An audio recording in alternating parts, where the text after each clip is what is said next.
This is the Lone Crater YouTube. We hope this video helps. You start by securing your data because a reset erases local apps and settings. Once backed up to Google or an external drive, make sure the phone is charged above 50% and on Wi-Fi. Now open Settings and navigate to System or General Management. If you don't see it, use the search bar at the top. This gets you immediately to the reset controls so you can act without delay. Once in Reset Options, you'll see choices. Read them so you know what's removed and why.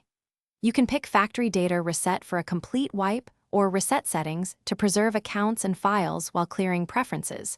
Choose based on whether you need a fresh start. Make sure you understand device protection. Remove screen locks or note your Google sign-in because verification may be required after the reset. You now confirm by entering your PIN or password and tapping Erase All.